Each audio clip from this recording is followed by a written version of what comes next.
안녕하세요, 예리입니다. 저희가 이번 1탄에 이어서 2탄으로 돌아왔는데요. 이번 2탄에서는 저희가 스튜디오 촬영을 왜 생략했는지에 대한 부분이랑 그리고 상견례, 그 다음에 예물과 예단에 대한 부분에 대해서 이야기를 나누어 보려고 해요. 그럼 먼저 1번 저희가 스튜디오 촬영을 왜 생략을 했는지, 그리고 대안으로는 어떤 부분을 선택하였는지, 이렇게 했을 때의 장점과 단점은 어떻게 있었는지에 대해서 먼저 이야기해 보도록 할게요.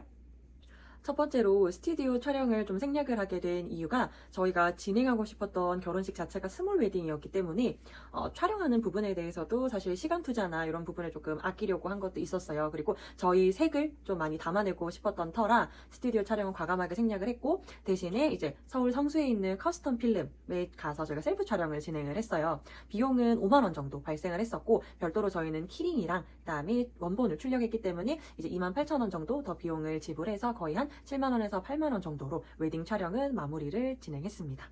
사실 뭐 결과적으로는 저희는 굉장히 만족스러웠고, 이렇게 커스텀 필름으로 진행하기 전에 강원도 정선에 있는 되게 예쁜 펜션을 빌려가지고 소품을 좀 준비해서 개인적으로 셀프 촬영도 진행을 했었어요. 근데 그 사진도 사용을 하기는 할 건데 아무래도 전문적으로 좀 사진 촬영이 들어간 부분이 티가 좀 나기는 하더라고요. 그래서 조금 부수적으로는 그렇게 진행을 했다라고 말씀드릴 수 있을 것 같아요.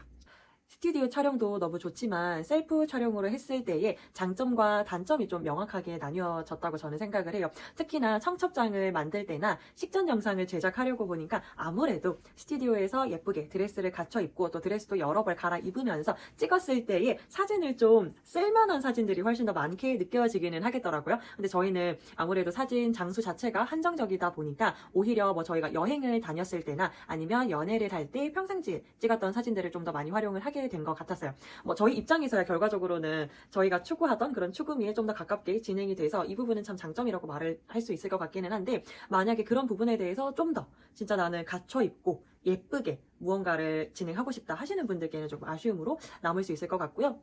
가격적인 측면에서는 아무래도 스튜디오를 진행하시면 거의 200~300만 원 정도를 웃도는 금액인데, 셀프로 진행하시게 되면은 거기에 진짜 엄청나게 비용이 세이브가 되는 부분이 있다 보니까 다른 쪽으로 비용 투자를 좀 더 하실 수 있는 것도 하나의 이제 방법일 것 같기는 해요. 이제 말씀드릴 부분은 상견례 부분인데요. 일단은 상견례 같은 경우에는 저희도 정말 여러 곳의 후보지가 되게 많았어요. 저희 같은 경우는 신랑은 고향이 김해고 저는 고향이 대구다 보니까 어떤 도시에서 상견례를 진행할지도 사실 이야기를 해봐야 되는 부분이었고요. 만약에 예비 신랑 신부분들이 살고 계시는 지역이 동일하다면 상관이 없겠지만, 지역이 다른 곳이라면 어디에서 상견례를 할지 지역 선정은 꼭 미리 이야기를 나눠보시는 걸 추천드리고요. 그리고 식당을 선정할 때 저희가 가장 중요하게 생각했던 부분이 개별 접시에 음식이 나오는지에 대해서 생각을 되게 많이 했었어요.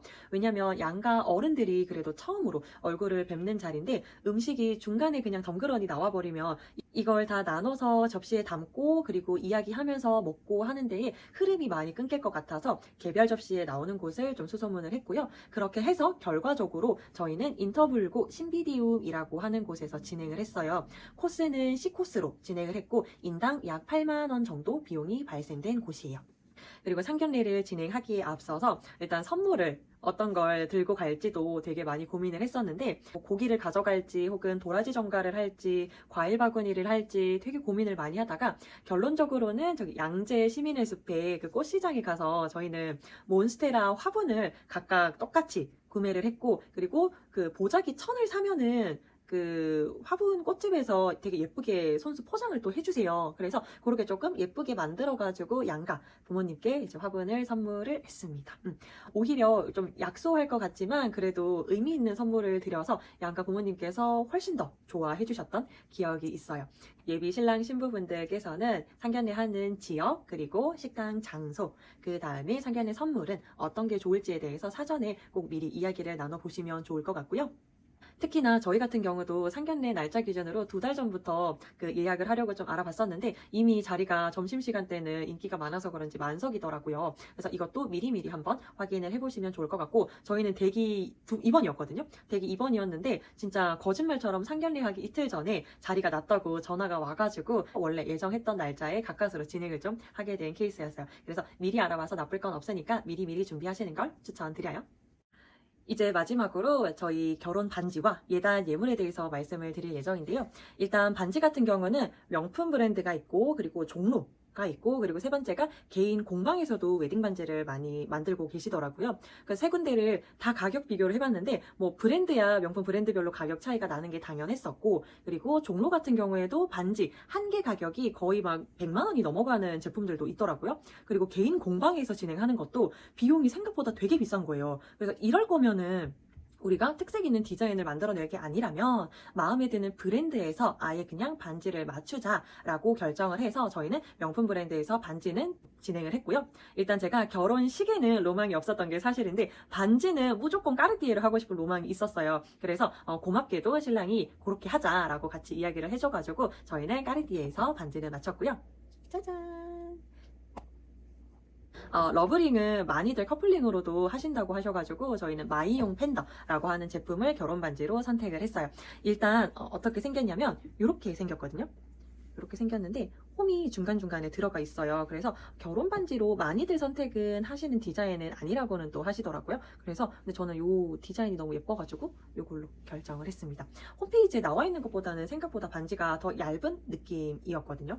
그래서 혹시나 반지도 어떻게 해야 될지에 대해서 조금 고민을 하고 계시다면은 아까 처음에 말씀드린 것처럼 명품 브랜드 마음에 드는 데서 진행을 할지, 아니면 종로에서 디자인을 보고 맞출지, 아니면 아예 공방에 가서 우리가 마음에 드는 디자인으로 진행을 할지, 이것도 사전에 이야기를 한번 나누어 보시면 좋을 것 같고요. 일단 저희는 말씀드린 것처럼 브랜드에서 진행을 했는데 반지를 받기까지가 2달이 걸렸어요. 혹시나 이 반지가 그 스튜디오 촬영에 필요하신 분들이라면 꼭 이 부분까지 계산을 해서 미리미리 맞추시는 걸 추천드리고요. 그리고 저희는 매장 오픈런을 했음에도 실패를 몇 번 했었거든요. 온라인으로 예약도 잡으려고 했다가 이것도 도저히 맞는 시간대가 안 나와서 그냥 다른 걸 사러 백화점에 아침 일찍 갔다가 마침 현장 대기가 아직 마감이 안 됐다고 하더라고요. 그래서 바로 대기를 걸어놓고 제가 그날 또 라섹 수술을 했어요. 눈 수술 다 하고 나와가지고 눈물을 졸졸 흘리는데 이제 앞번호라고 올 수 있냐고 연락이 왔더라고요. 그래서 막 부랴부랴 눈도 시려 죽겠는데 제대로 못 뜨고 선글라스 끼고 가서 반지 구경하고 맞추고 그 자리에서 바로 이제 상품권으로 결제를 진행했습니다. 그래서 저희는 인당 반지 하나를 거의 200 정도로 주고 결제를 했어요. 근데 상품권 진행하면 조금 더 할인이 들어가니까 백화점에서 진행하실 분들은 꼭 미리미리 상품권 바꿔가지고 진행하시는 걸 추천드리고요. 그게 생각보다 세이브가 그래도 한 1, 20만 원 정도는 가능하거든요. 그리고 까르띠에는 웨딩 그 포인트 적립되는 부분에는 아예 제외가 된 대상이었는데 웨딩 적립이 가능한 백화점들도 많으니까 이런 부분도 같이 알아보시고 그 적립도 꼭 챙기시면 좋을 것 같아요.